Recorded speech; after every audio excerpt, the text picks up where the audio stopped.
What's going on, everybody? Welcome back to Talkin Sports with Jake. Hope all doing well. We had a bunch of deals that squeezed out through the cracks after I went off the air yesterday, so I'm going to recap all of those today. So let's get started. First off, we had two extensions in the NFL. Congratulations to Bijan Robinson, Falcons superstar running back, on a 3-year, $75 million extension where $51 million guaranteed. $51 million guaranteed is the most ever for a running back in league history. Bijan Robinson, Bijan Robinson is going to make $25 million a year. Wow. So he is, look, the guy's a superstar. He was top 10 pick in 23. He's going to be 24 years old. He turned 24 a few months ago. Last year, ran for over 1,400 yards and 7 touchdowns. Also, had 79 catches for 820 yards and 4 touchdowns. Most receivers don't have that line. Guy had almost 80 catches for over 800 yards receiving as a running back. That's just nuts. He had like 2,200, maybe 2,300 total yards last year, 11 total touchdowns. It was absolutely insane. And it's going to be hard to not take him number one overall in fantasy football this coming season.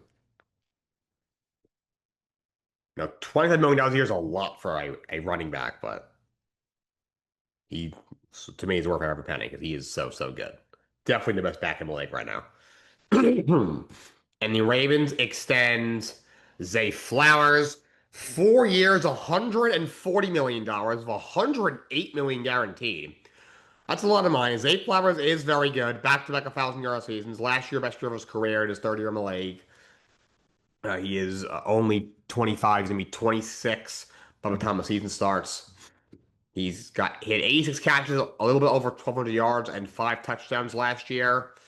That's a lot of money. My math is correct. That comes to what, $35 million a year? $100 million guaranteed. That is a lot for a receiver of his caliber. Not that he's not elite.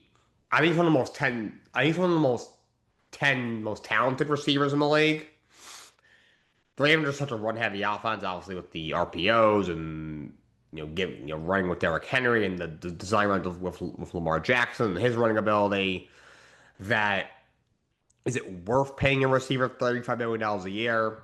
However, if you don't do this, no receivers are going to want to play there, which is already kind of the case.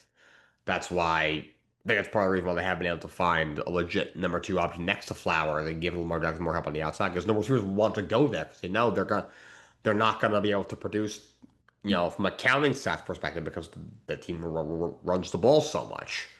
So that's why they don't go there. And so he's part of the reason. I think most players in the league recognize Lamar Jackson's talent, but Flowers is very good.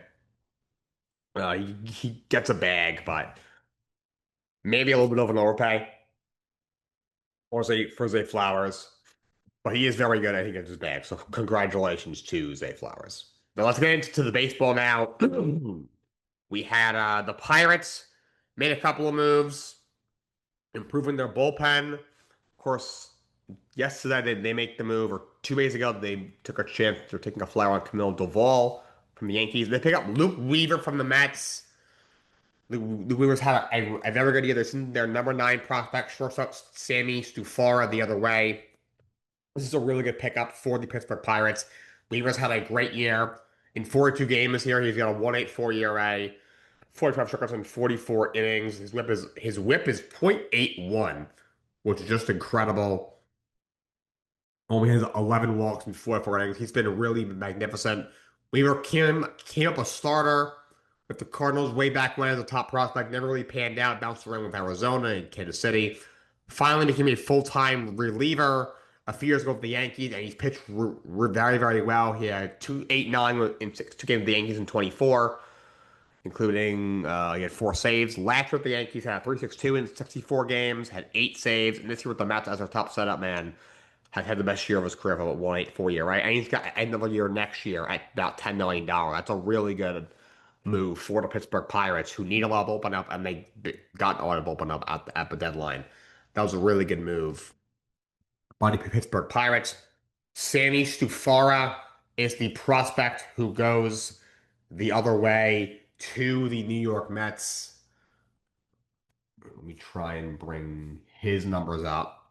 Mets did not get a whole lot back at this deadline, honestly, for a lot of their guys. But yeah, Sammy Stufara was the return for Luke Weaver. All right, here we go. Sammy Stafura. I hope I pronounced that right. He's a shortstop. He's 21 years old. He was a second round pick by Cincinnati in 2023. Then he found his way to Pittsburgh. This year between low A and high A, he's hitting 276, 20 home runs, 54 RBIs, a 367 on base, and 960 OPS. So he has been raking in A ball this year for sure. He's played predominantly shortstop. He also has played a bunch of second base as well. So let's get a very good infield prospect for Weaver. So that's a decent return. I was hoping to get the fan, maybe they would get a guy who's actually in the top 100. I don't believe Stafara, though he is not in the top 100. But he'll probably one of the Mets 10 best prospects, but that's a decent piece to get back. I was hoping that we get, maybe one more guy or somebody in the top 100, considering Weaver had a year left, but it is what it is. It's a decent prospect you get back. Pirates also get Luke Bashar from the Seattle Mariners. Don't know what the return was for that, but I can't imagine it was much. Bashar is not a household name by any means, so he goes to that's some definitely get. Let's pick up Kirby Yates from the Marlins. I swear Kirby Yates has been in the league for as long as baseball has been a sport. He is 39 years old. I feel like the guy is 60. If you told me he was 60, I believe it. In 31 games here, he's got a 3.95 ERA, 27 and a third with the Angels this year, 36 Ks against 12 walks. So he's at the pitcher he once was. This guy who had a 1.17 ERA in 2024 with Texas and 33 saves. He's had a couple of years like that. He's had some bad years in there. I mean, last year in 50 games with the Dodgers, he had a 5.23. But he's had a better year this year for the Angels. He's not what he once was at 39 years old, but he's still a solid right hand to have in middle relief who has closed at a high level in the past. Good vet. So the Pirates pick up a couple of bullpen arms. So kudos to them for really going out and getting a bunch of bullpen arms and giving yourself a chance to accompany that elite rotation in a pretty solid lineup for a team that's right there in the wildcard race and could make the postseason and now is considerably better. The Cubs were very busy stocking up on arms. They get Braxton Garrett from the Marlins for Jonathan Long and Jace Beck. So Garrett has been in the minor leagues this year for the Marlins for pretty much the entire season. He was one starting pitcher, more target in 17 seasons, 2022. He had 35.8 ERA in 80 innings. 2023, he's only full to the point. Had 36.6 ERA at 159 2/3 and 30 starts. 2024 started off slow. Has Tommy John, didn't pitch in 2025. This year had two very bad starts early in the year, gave up 7 runs in just 4 and a third over 2 starts and got sent to the minus where he has been the whole year. But he is still 28. He's going to be 29 in actually his birthday is tomorrow, which is kind of funny. But it was a sub overall pick in 2016 out of Florence High School. That'll be 29. There's still some talent there. It was only 3 years ago where he had a 3.60 ERA and over 30 starts. So I think there is still something there. The Marlins dump him. You get Jonathan Long is one of the pieces you get in this trade. That's one of the pieces that the Marlins get back for um Garrett. Jonathan Long. Garrett was easy. It was very easy to forget about because he hasn't pitched in the majors a lot in recent years, but um, he was once very good. Long this year is a mainly a first baseman. Has also played some left field as well. He is in AAA this year in 99 games, hitting 283, 12 home runs, 62 RBIs, a 364 on base, 818 OPS. So he's a very solid piece that the Cubs give up. To Miami, I wonder, do you call him up? Because he's been playing some really good baseball in AAA. He's been swinging the bat well. I would definitely consider calling him up. So we'll see if that happens. And then Jace Beck goes the other way as well. Jace Beck also in this deal. Jace Beck is a reliever. He's been between Double A and Triple A this year. 25 games and 9 starts, 3.86 ERA, 74 and two-thirds, 116 strikeouts, I guess 35 walks, his whip of 1.4.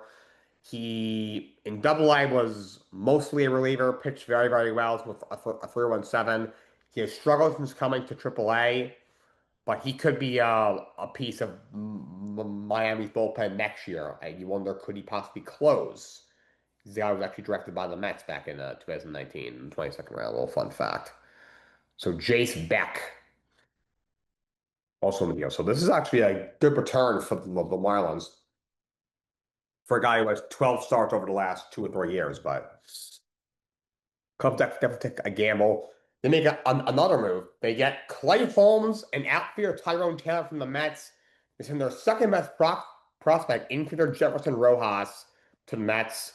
I think this is a good deal for the Cubs. Everyone needs to stop, first of all, like prospect clinging. That never worked. We need to stop doing that.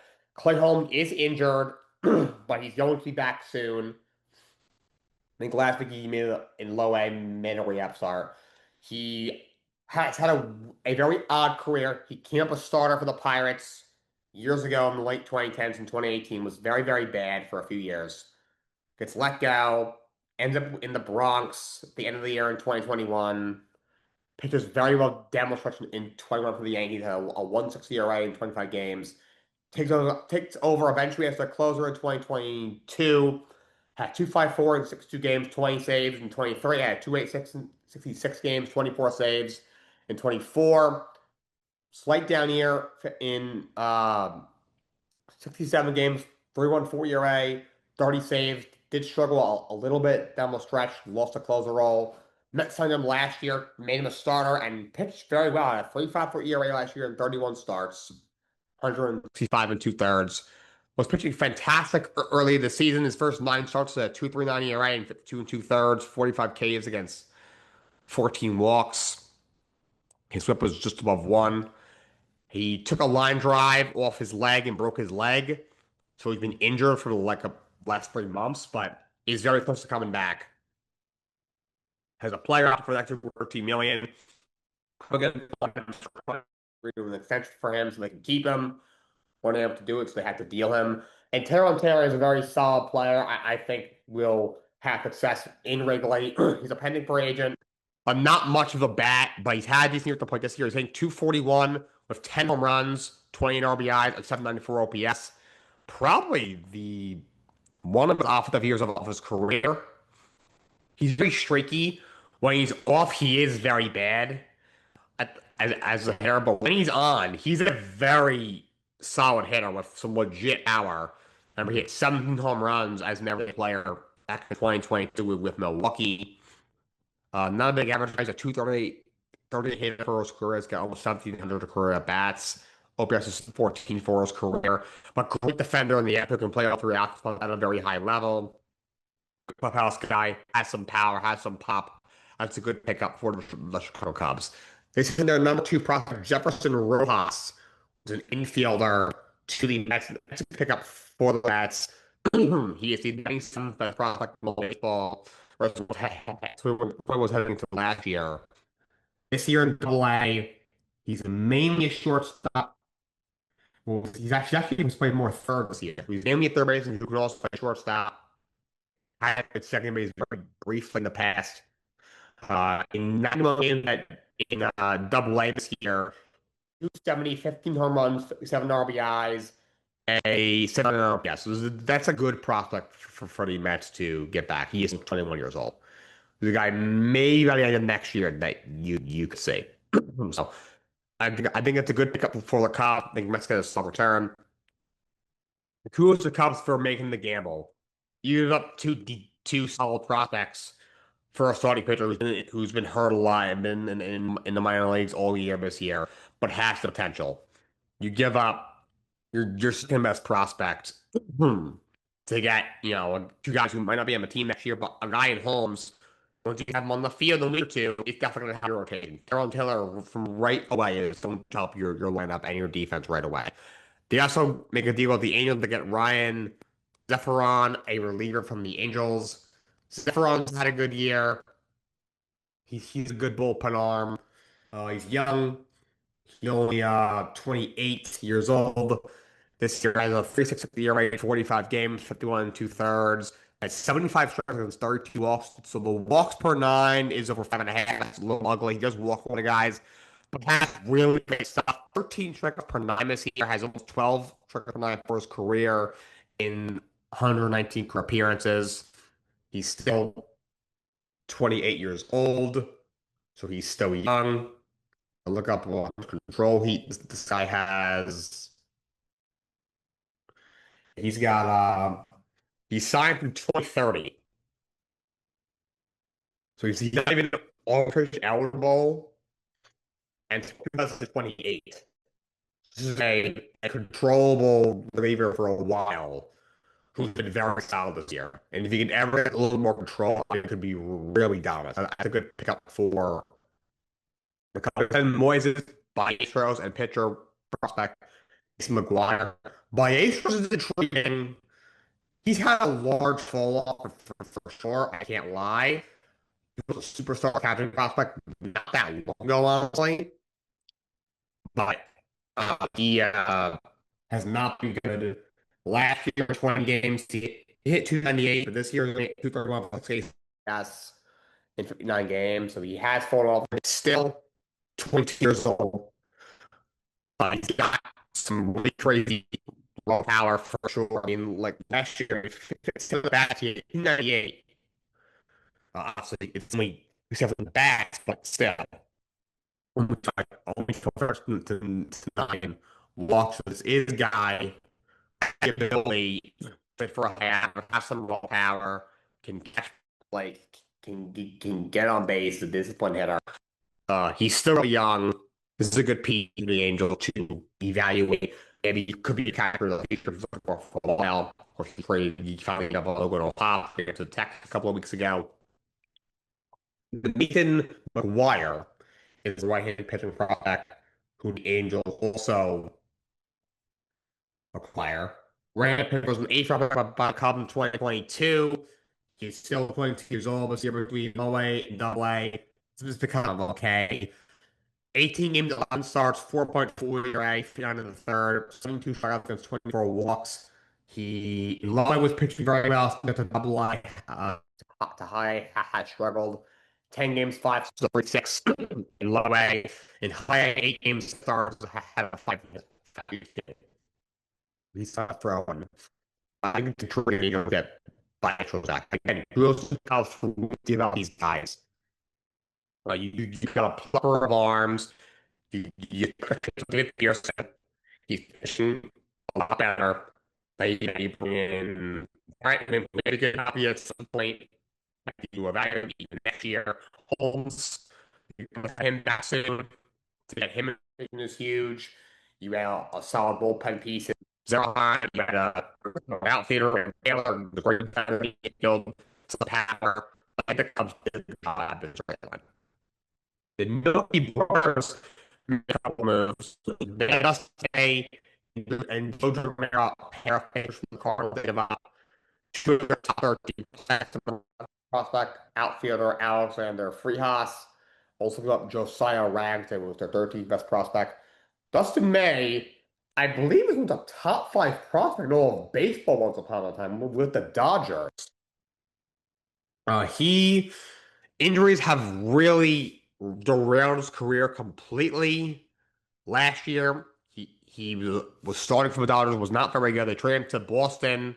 He was just as bad. Looked like his career was over. He's had a smaller-ish resurgence. He's had to this point, the best year of his career in a full season. Is he with the Cardinals? Has a 4.38 ERA in 21 starts, 109 innings. He has 106 strikeouts against 35 walks. He started out really well. He's definitely slowed down. Keep in mind, he has not thrown more than last year. He threw 132 in the third. That was the first time he had cleared 56 or more than 56 innings in a season, and that was in the pandemic year. In a full season, yeah, he had not pitched more than 48 innings. So probably maybe start to run out of gas a little bit, but solid pitcher. And Milwaukee has such a great pitching department. I think he will pitch well there. I just saw a pitcher for them to add.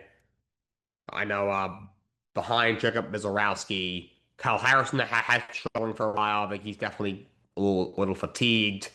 Logan Harrison's been really good, but other than that, Sprout, who he got for Proto last year, hasn't been very good. Robert Kessler hasn't been very good. Brandon would have started when you feel they're going to come back. Jojo Romero is the reliever. He's been very good. 3,000 right in 44 games since he first notice. He's been quite a very good open arm. Yeah, 207 right last year. He said he's big about 35, 44 games, 43 innings, 43 16 ball is 1.3. He closed and last year. That's a solid bullpen up front of the Brewers to add here already very good bullpen. Alexander Frias is an outfield product who is the 11th best in Milwaukee system. He heads to the Cardinals in this trade. Let me see if I can pull up his numbers. The Brewers did a little bit more than they did, but Alexander Frias is an outfielder. He heads to the Cards. He is still just 18 years old, a kid from Dominican Republic.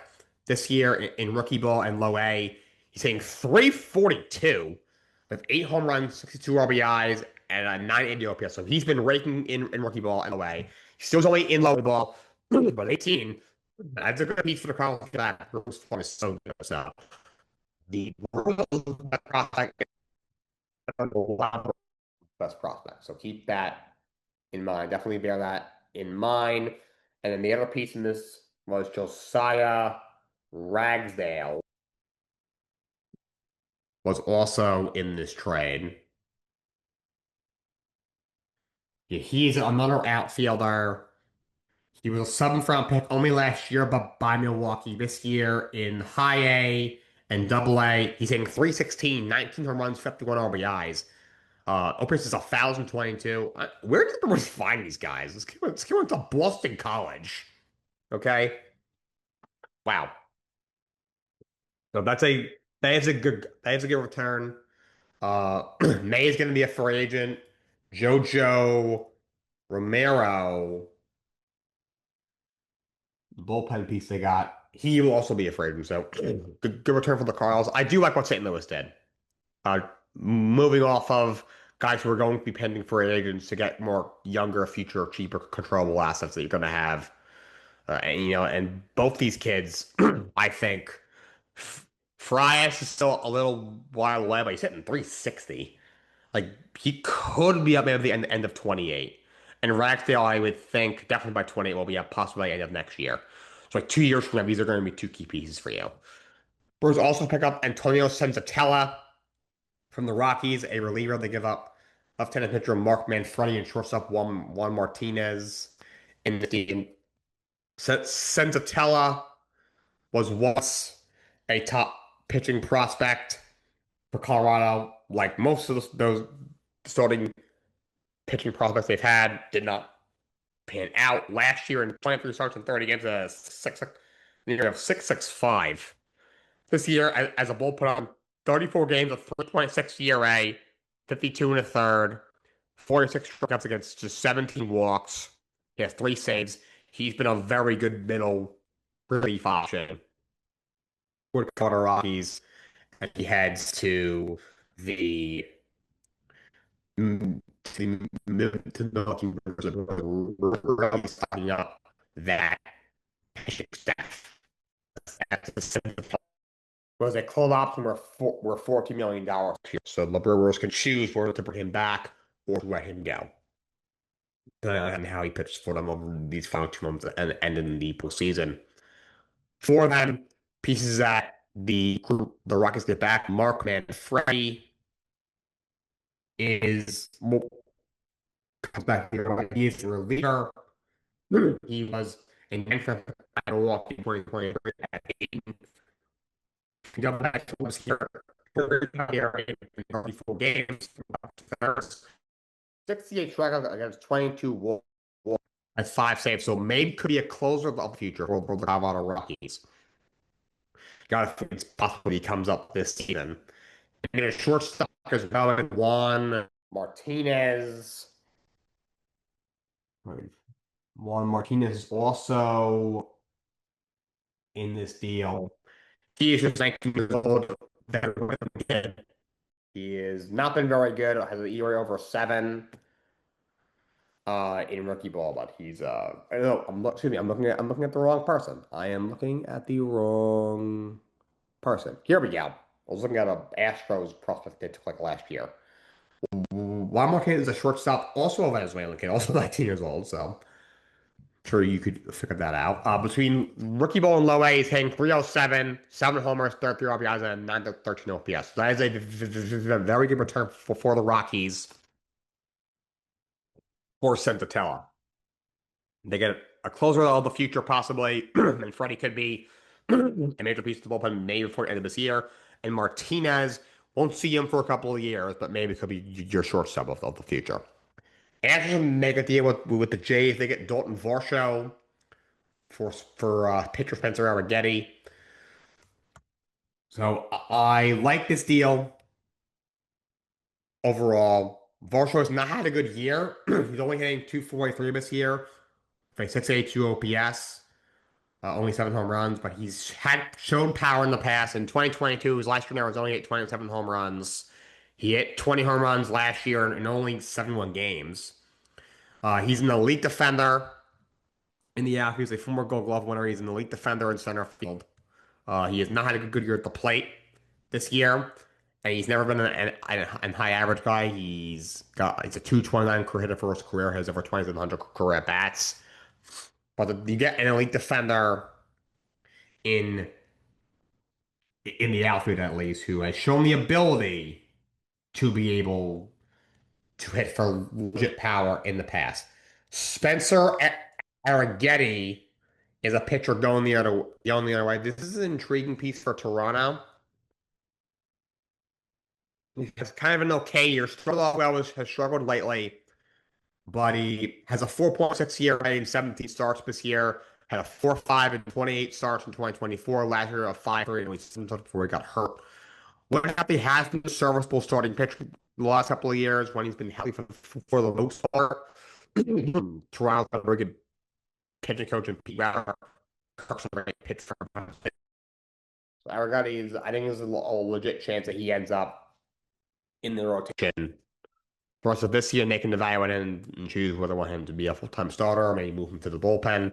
But that's a good piece to get back for Varsho, who's a 30-year-old who's hitting 230 this year, was not going to be on the team next year. So that is a good return. Actually, pick up Varsho for Arrighetti. Cardinals make a small move. They were stuck for the most part, but you pick up Caleb Ferguson from the Reds for $250,000 in international bonus money. Ferguson he's always been like a depth piece. This year with the Reds, 26 games out of the bullpen, 1 start, 4.01 ERA, 24 and 2/3, 22 strikeouts against 11 walks. They pick up a bullpen arm in this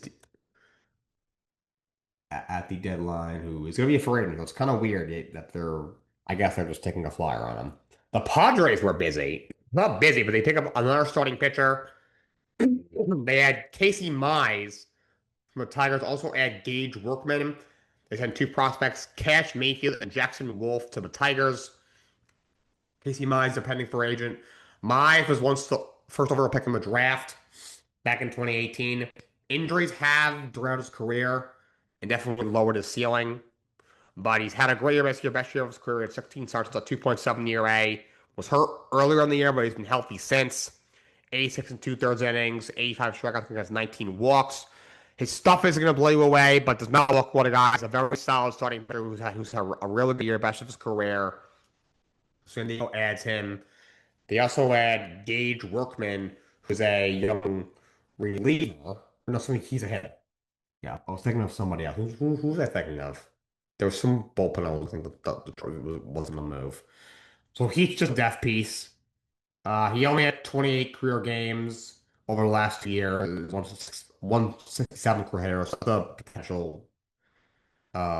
He's basically a backup infielder that you pick up. But Cash Mayfield is one of the prospects that Detroit gets back in the field. He is a starting pitcher. He was a first round pick just 2 years ago by San Diego. He this year in high A has in 50 starts a 3.54 ERA, for the third, 62 strikeouts, there's 22 walks. He's got the potential for sure. Also going the other way is Jackson Wolf, also head to Tigers. Another pitcher. He's was a fourth round pick in 2021. He in 2023 made an appearance for the Padres, made one start, gave up 3 runs over 5 innings, which is not honestly horrible. That was a few years ago. He is now 27 years old, so I guess try to take a look at him. But Cash Maker is a good pitching prospect to get back for Mize and Workman. Honestly, I thought Simeon should just blown it up. They're going nowhere really fast. I would try and get a haul for Mace Miller, try to get some, but you gave up for him. I would have flipped my king. I even looked into moving Fernando Tatis at this point. They're dumb, so they won't do it. So they stood pat and added a couple of starters. A little odd, but makes them a better ball club. Maybe they can make the playoffs. The D-backs pick up Lars Nootbaar from the Cardinals. So Nootbaar is an interesting player. He outfielder, he's very versatile. Mainly an outfielder, has played our positions in the past, not really this year. This year he's only played the outfield, but he played in the minor leagues at least, but he's an outfielder. Hurt a lot this year. He's coming back in 48 games. Hasn't been great. Hank just 34, 680 yes, for 333 on base, but last year 13 home runs, hit 30. Got another year off control. I'm gonna read the lefty bat. Well, I think he's a good fielder there. So I do think this is going to be a nice by low. I was only good. I'll pay a lot to minor. One of these going is Daniel Hagen. Goes to the Cardinals. Hey, Daniel Hagen, let me try and pull him up. Main piece to come back for Lars Nootbaar. So when I look him up, an actor comes up.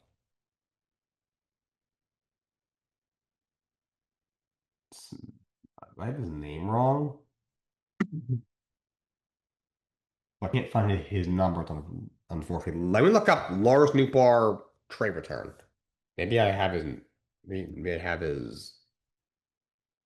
May I have the wrong player? Let's see. Nootbaar. No, this is not the right article.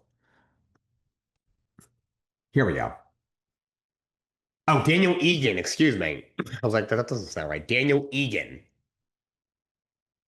goes the other way. Let me pull up his page. Daniel Egan is a starting pitching prospect. He's in Double A right now. He was a third-round pick by Arizona in 2024. He's still 23 years old.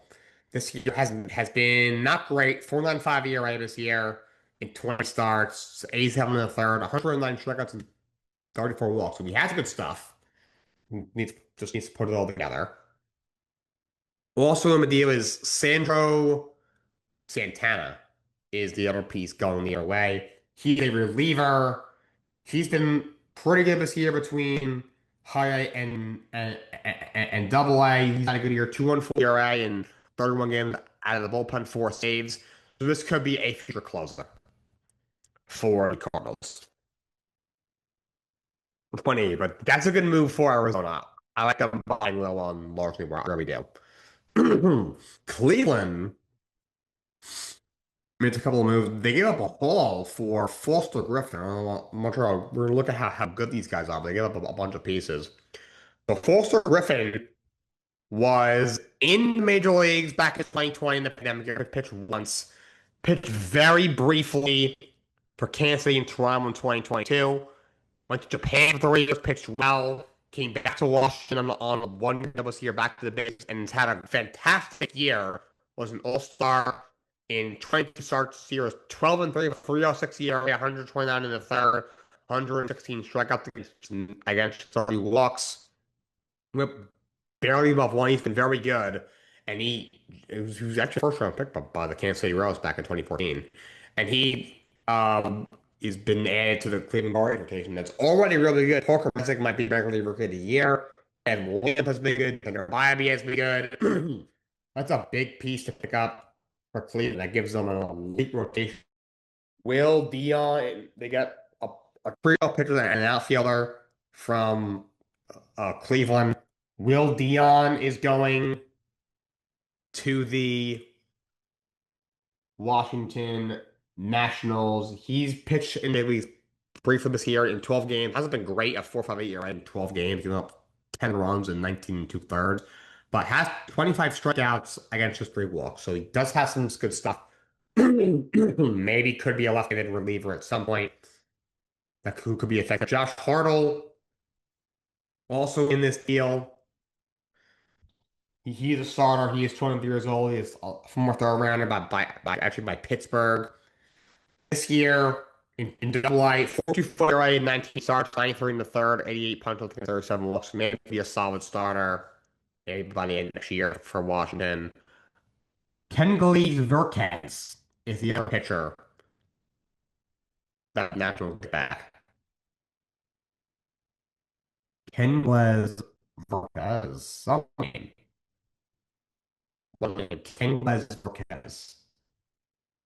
Kenley Verkes is a reliever this year between high and double A.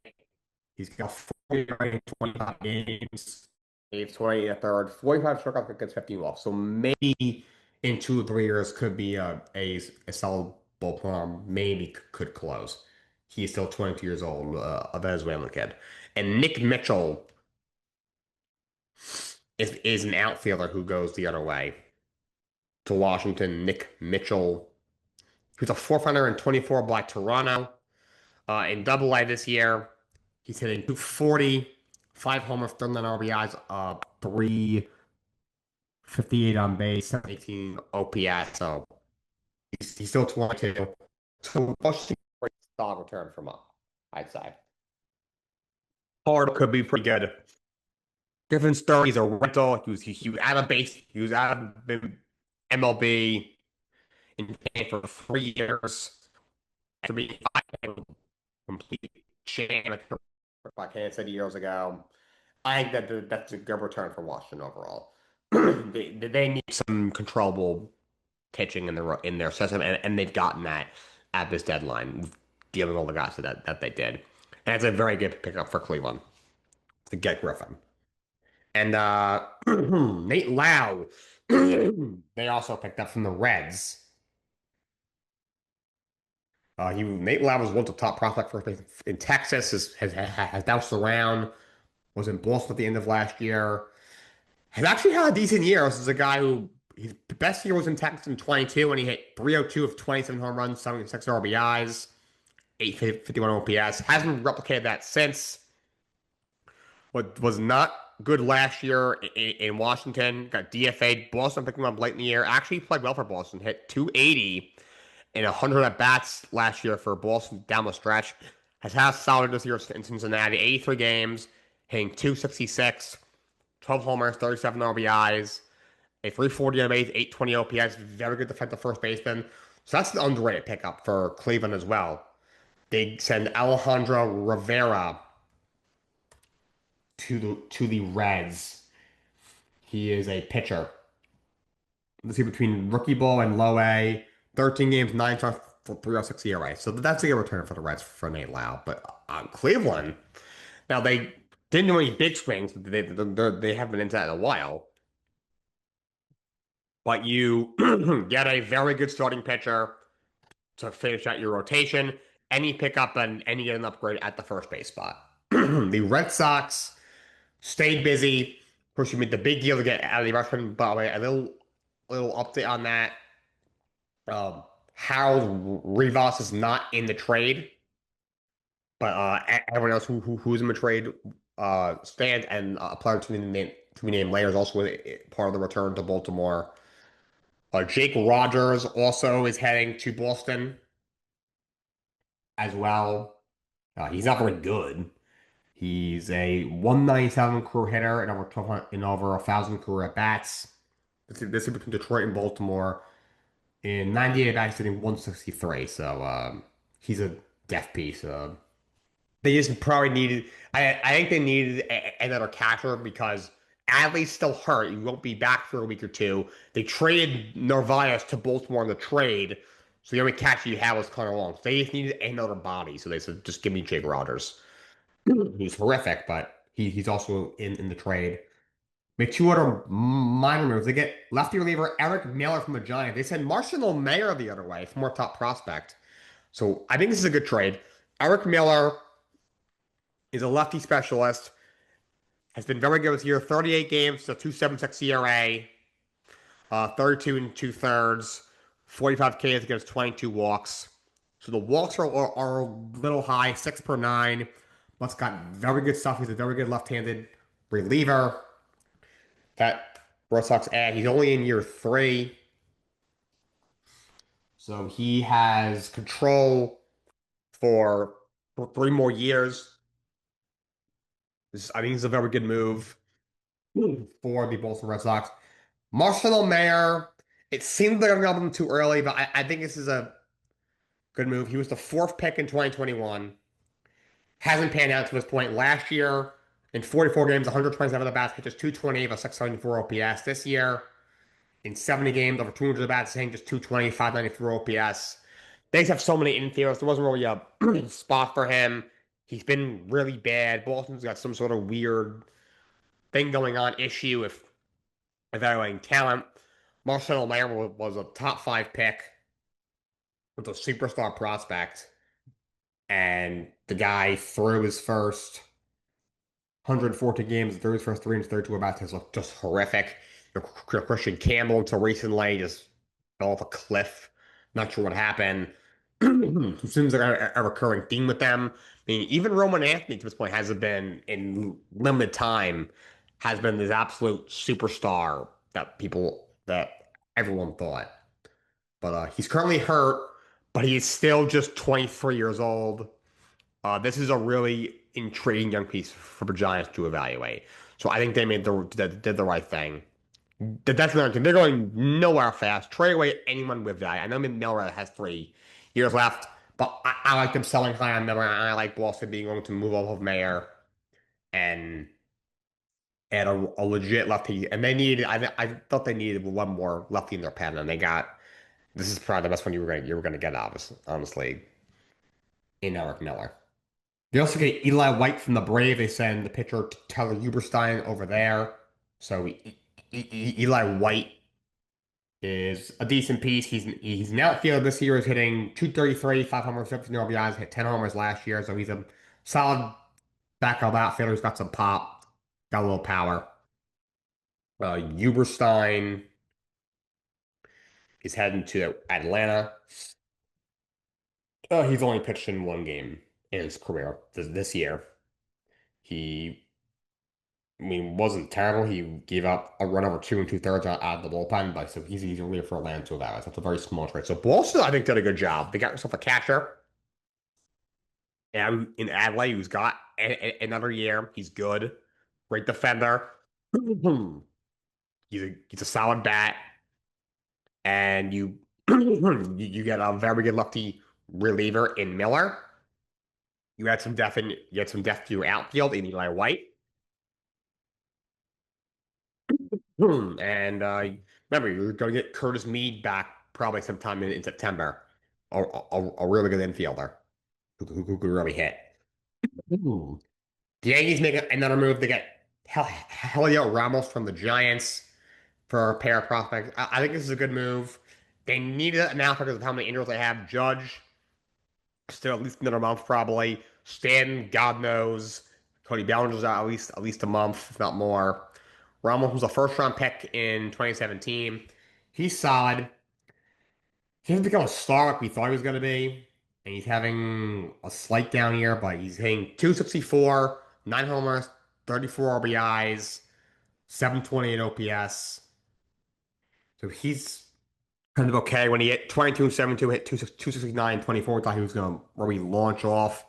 Last year, slight step back, 256, 21 and 69, 720 OPS. He's such a free swinger. He strikes out way too much.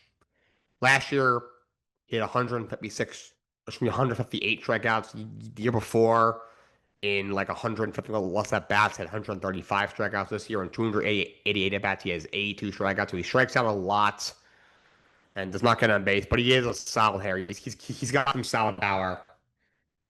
Let me bring up his defensive metric. All the Yankees got hammered out, but not nearly enough. Look, there's and loses and all that. Well, he's now a he's not any field, but he's a solid bat, and they have him for like 3 or 4 years. He's got a lot of control. Henry Lane and Pete Kent on the other way. So Henry Lane, he is like zero play.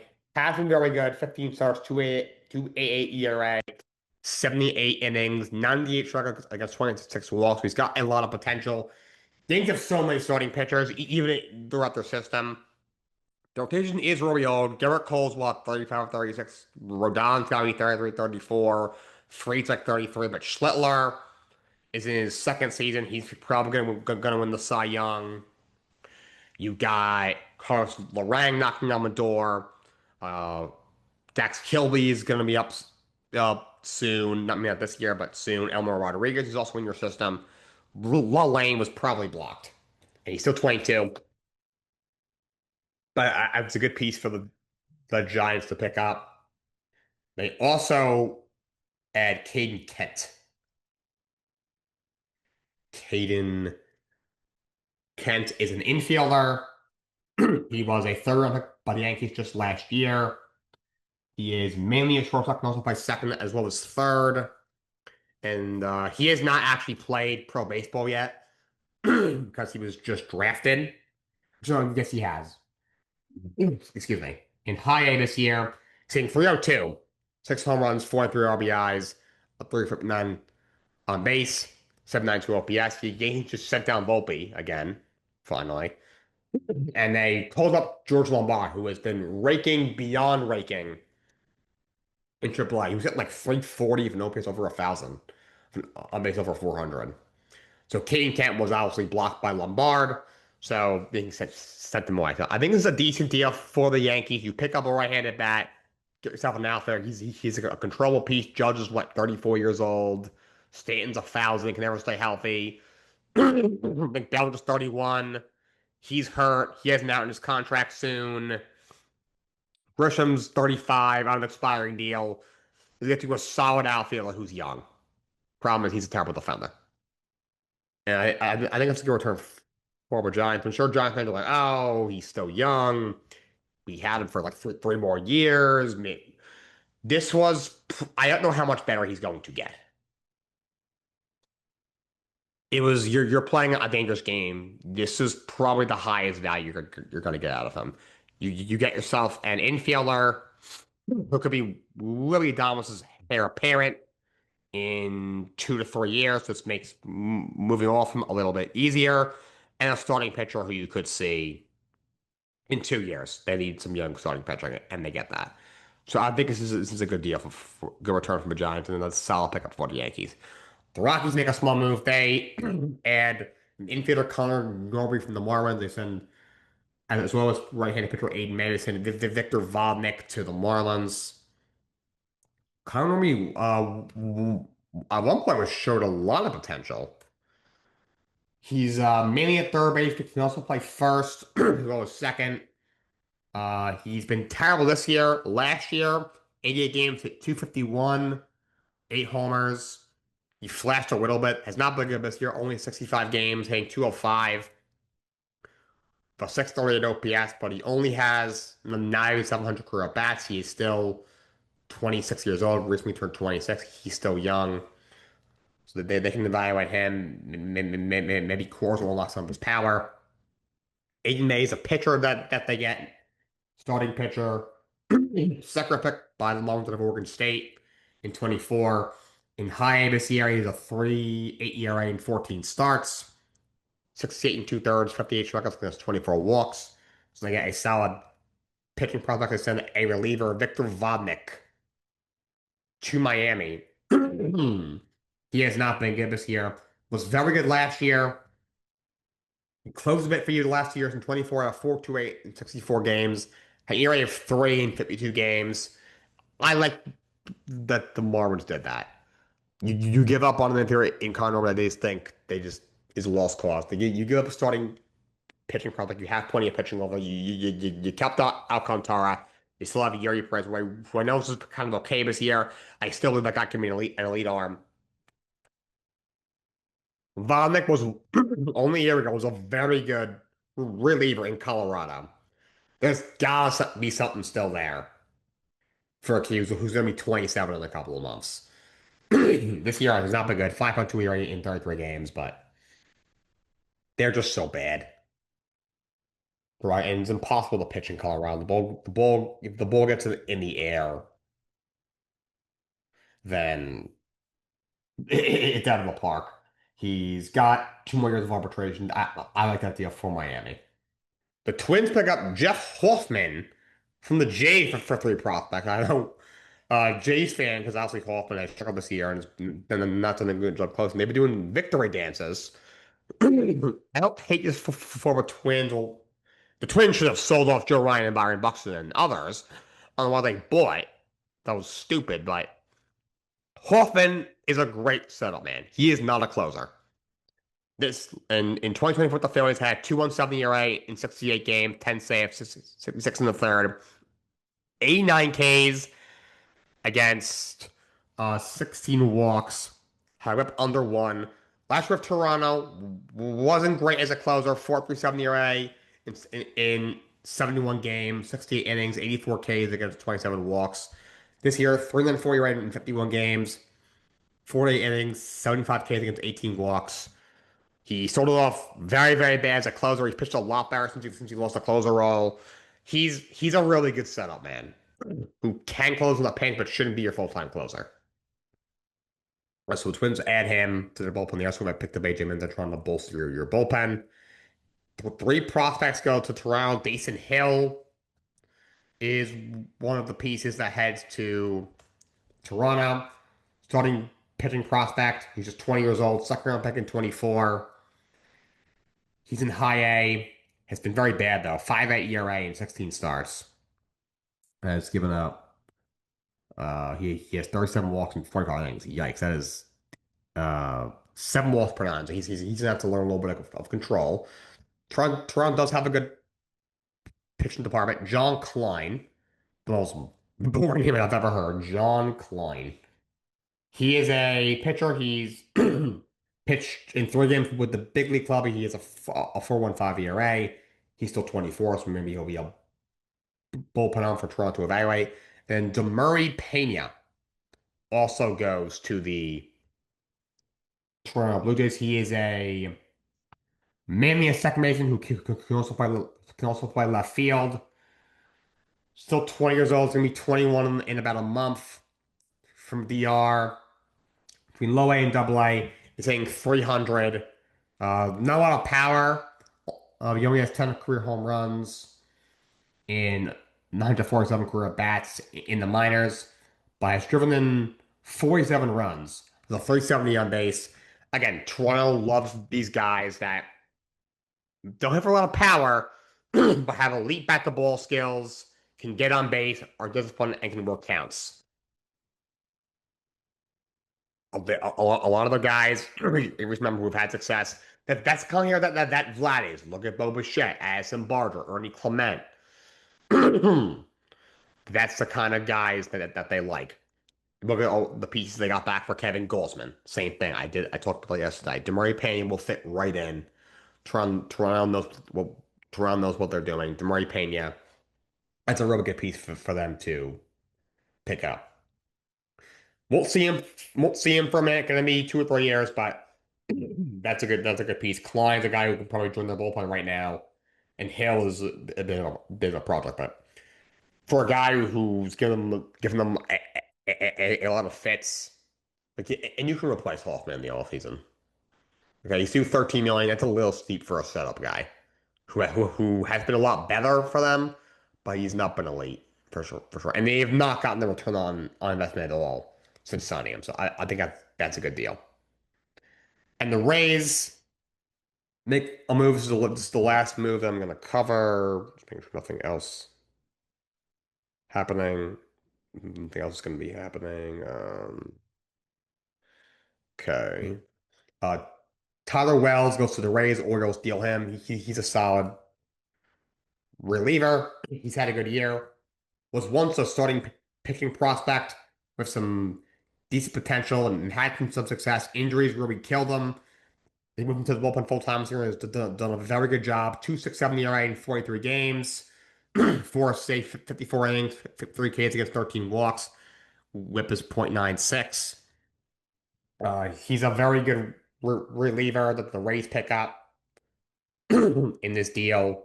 As they add to their bullpen, the Rays did I think they did a very good job at the deadline. Before the wealthy, they made a couple of other moves. He's got another year of control as well. He can be a very good setup man for all-star closer Brian Baker. Michael Ferret is a pitching prospect who goes to the Orioles in this deal. Let me pull up his page. Michael Ferret. Here we go. Michael Ferret. He is a starting pitching prospect.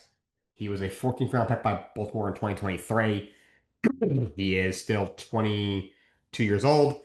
This year between Double A and Triple A had 3.48, had a 3.29 ERA in 19 starts, 93 innings, 102 strikeouts against 40 walks. So almost 4 walks per nine isn't great, but he's still young. Uh, Maybe we'll get a look body or before the end of the year. If not, we'll definitely be an option for the rotation next year. So I think that's a good piece for them to get back for Wells. So I think that's a good move for both sides. That's the show for today. One thing I want to talk about. So I don't cover the WWE anymore. That's just so brutally, embarrassingly horrific. Sometimes it just happen. First of all, I want to say kudos to Kevin Owens for coming back. That's not an easy injury to come back from. He broke his neck level less than 2 years ago. A lot of guys never come back from that. To come back in like a year and a half, that's pretty miraculous. Like within 90 seconds, he did like this crazy spot off the top rope. It's like KO's back. So I'm really happy for him. He obviously wins that number one contenders match. He's going to fight CM Punk for the title. Hopefully they take the title off the Chicago bitch and put it on Kevin Owens. Because he really deserves it. One of the most underrated wrestlers of all time, of his generation. Just can do everything. He's so good. I hope to put the title on him. So I'm very happy that he came back. Also, Randy Orton came back. I mean, I love Ray. He's one of the greatest of all time, but cool, I guess. Him and Cody will have the feud that they should have had at WrestleMania, hopefully. But Brock Lesnar, of course, it looked like he had retired at WrestleMania when he put Oba over.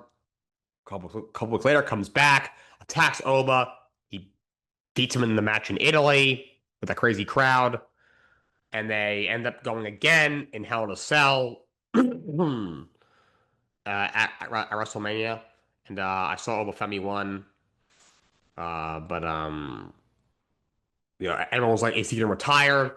He did say he went on Pat Pat McAfee show, and he confirmed that he is retired. I always thought it was going to be at this SummerSlam for a while. It's in his hometown. It's in SummerSlam. So I'm not sure why he did that at WrestleMania. I think it was just to work the fans. I mean, maybe because it was his last WrestleMania, he did that, but he like the hope of taking off his glove. That's something you always do when you retire. So very, very odd. Paul Heyman came out and said that that was even a surprise to him. That was obviously him just working everybody. But if he's retired, obviously he's been in some hot water recently. He's got a very complicated legacy, but the wrestler had a great career. So congratulations to Brock Lesnar on what should hopefully be the end of his career. So that's all I got for you guys today. Until next time, so long, and have a great day.